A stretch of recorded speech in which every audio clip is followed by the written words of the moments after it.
नागरिकों को दलों के चश्मों से देश को नहीं देखना चाहिए, देश के चश्मों से दलों को देखना चाहिए।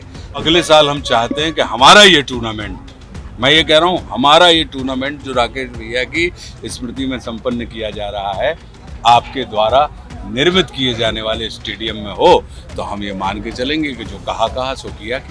अगर ऐसा होगा तो आनंद है। और ये क्रिकेट प्रतियोगिता चल रही है और साथ में मैं यहाँ पे चूंकि हमारे क्षेत्र की सांसद भी हैं, आपके यहाँ की विधायक भी हैं, हमें पिछले इतने सालों से हम बीना आ रहे हैं, मनो इतने स्टेडियम देखने नहीं मिलो, जब बहुत दुख की बात है। तो इसका आपका ये दायित्व है और ये आपकी नहीं, घोषणा से मतलब नहीं, हमें तो अगले साल हम ये चाहते हैं, ये दोनों की उपस्थिति में बोल रहे हैं, क्योंकि हम लोग तो सामान्य नागरिक लोग हैं, चाहे गौरव हो, चाहे हम हो, चाहे विवेक हो, तो और आप लोग हो।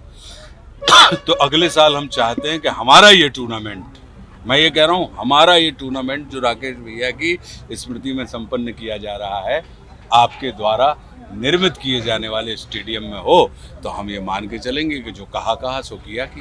अगर ऐसा होगा तो आनंद है।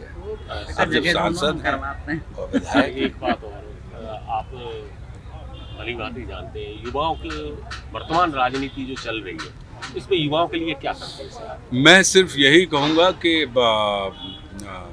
ये हमारा अपना विचार है कि राजनीति में मत भिन्नता तो कल्याणकारी होती है, मत शून्यता यदि हो तो वह कल्याणकारी होती है, मेरा अपना ये मानना है। लेकिन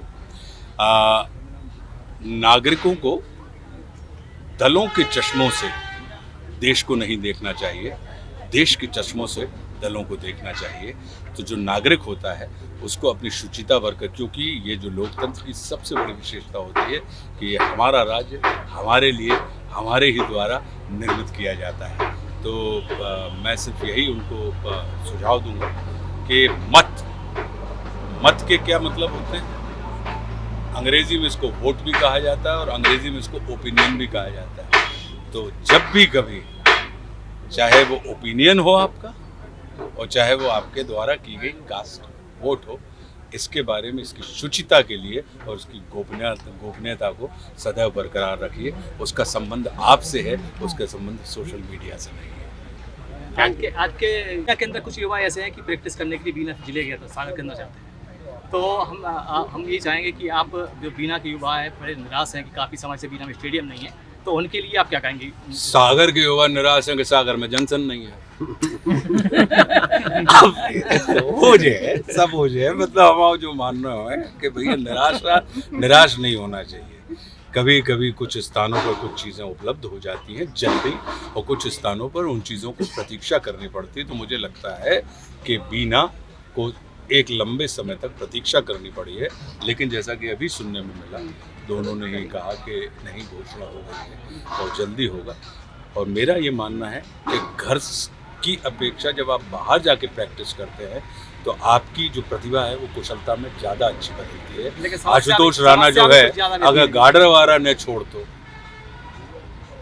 और दिल्ली नहीं जाता तो हो सकता है कि हम गाडरवारा में ही रह रहे होते और गाडरवारा में वो चीज़ें कर रहे होते। तो आपकी जो प्रतिभा है उसके परिष्कार के लिए यदि आप थोड़ा सा उद्यम करते हैं, थोड़ी अधिक चेष्टा करते हैं, तो परमात्मा आपको अधिक देता है। तो इसलिए ये निराश होने की आवश्यकता नहीं है, ये आपको अपनी प्रतिभा के प्रतिदान के लिए निश्चिंत रहने की आवश्यकता है। कि निश्चिंत मन से अभ्यास कीजिए, और अभ्यास करने के लिए यदि अभी आपको घर की देहरी लांघनी पड़ रही है तो आपका अभ्यास कहीं ना कहीं आपके उस बड़े स्टेडियम को, अगर आप यहाँ से निकल के बाहर चमकेंगे तो कहीं ना कहीं बड़े स्टेडियम को आपके घर में ही ले स्थापित कर देगा। और मुझे लगता है कि ऐसा हो जाएगा, क्योंकि वही तो होता है।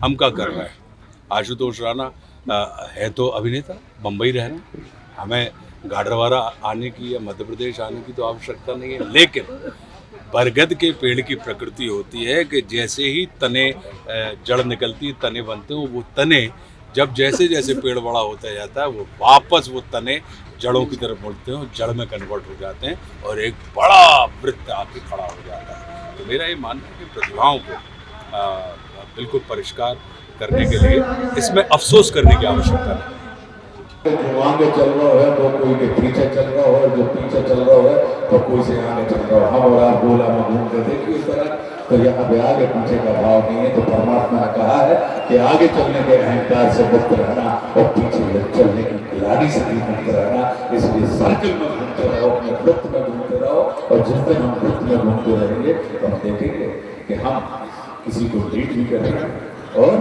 किसी के साथ किसी का अनुसरण भी कर रहे हैं, क्योंकि अच्छा लीडर वही होता है जो अच्छा अनुगामी हो।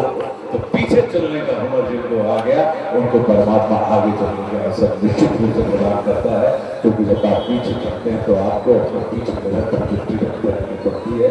अपने पीछे वालों को, पीछे खड़े हुए लोगों को आगे लाने का काम किया जाता है तो बहुत। और यही मुझे लगता है कि राकेश भैया का विजन था, तभी उन्होंने राजनीति के अंदर, राजनीति दो प्रकार की होती है, एक तो होती है राज करने की नीति और एक होता है नीतिपूर्ण राज। तो राकेश भैया नीतिपूर्ण राज करने वाली नीति के व्यक्तित्व विचारधारा करते, तो इसलिए उनको विरोध तो बहुत मिल गए होंगे, लेकिन उनका शत्रु एक भी नहीं था। विरोध विचार का होता है, शत्रु का व्यक्ति तो मनुष्य उनके प्रति नहीं था। विरोध हो सकता है कि आज हम विचार आज नहीं मिल रहा, कल हो सकता है। और लोकतंत्र में तो मत शून्यता अकल्याणकारी होती है, मतभिन्नता निश्चित रूप से कल्याणकारी होती है। तो जितने भी मित्र हमारे हैं सब भैया जी, भैया बहुत प्रकट करते हैं, और आप बिल्कुल निश्चिंत रहो, हमारा पेशा अभिनय है और कविता हमारा पैशन है। और आशुतोष राणा पैशन का सौदा नहीं करता, पैशन का नहीं करता, वो पेशे में उसको अपने आप मिलती रहती। तो कमाऊंगी आपके पेट पर कभी लात ना मारना, हाँ कमाऊँ अगर जरूरत पड़ी तो हम तो ये मान के चलते हैं, क्योंकि मैं कभी नहीं, कविता लिखने का मुझे शौक है, कविताएं पढ़ने का मुझे शौक है, कविताएं सुनने का मुझे शौक है, लेकिन कविता को पेशे के रूप में कन्वर्ट करने का मेरा बिल्कुल भी ना मेरी रुचि है, ना मेरी आस्था, और ना अभी तक मैंने किया है। अभी तक हमने 3 किताबें लिखी और हमारे 3 ही जाके आप प्रकाश को पूछ लो, हमने राइट नहीं। तो वो लिखना हमारी आवश्यकता है, लिखना हमारी आर्थिक आवश्यकता है। उसके लिए हमारे ठाकुर गुरुदेव भगवान हमें उनने नजर दौलत दी है कि बेटा उनने हमसे कही थी कि बेटा कब हो पैसा मिलाने पढ़ाइयों में जिस चीज़ की इच्छा तुम्हारे अंदर हुई है, वह चीज़ की इच्छा की पूर्ति के लाने बेटा प्रकृति पूरा करने लगे। तो आज देखो, आज हमारे पॉकेट में पैसा नहीं है, लेकिन हम जिसके पॉकेट पे हाथ डाल देंगे वहीं से उससे कह देंगे कि 500 रुपया देना, तो 500 रुपया हमको दे देगा या 1000 रुपये दे देगा। तो ये तो हमारे पास हमने जो कमाया है, हमने सिर्फ यही कमाया है, संबंध कमाया है, संबंध ही हमारी संपत्ति है। तो इसलिए आप बिल्कुल निश्चित रहें, कभी भी आपको, और जब हम कविता पढ़ेंगे तो बाप मंच पर हम दूसरों का विखोर न होंगे। क्या भी ध्यान रखिए, हम तो जब हम लोग हमें अगर बोला हो तो बस अब हम ही पढ़ रहे हैं, चाहे तुम्हें अच्छा लगे और चाहे वो लगे। लेकिन एक अच्छी चीज, दोनों सारी की सारी चीजों को बहुत सारी शुभकामनाएं। क्या है कि खेल का महत्व कब है, जब उसके अंदर खिलाड़ी भाव है, और राजनीति का महत्व कब है, जब उसके अंदर राजनीति।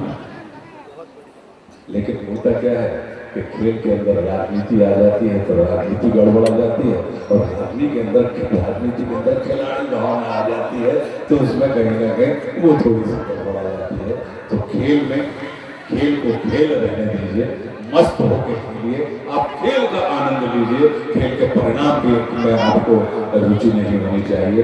हम दर्शकों के तौर पर खेल का आनंद लें, और खिलाड़ी जो खेल रहे हैं वो खिलाड़ी के तौर पर खेल का आनंद लें। फिर आप देखिए इस मैदान में चाहे रन बने ना। Eklavya University Damoh will guide you towards a bright future. 28 acres of lush green campus, largest campus of Bundelkhand, experienced and dedicated faculty.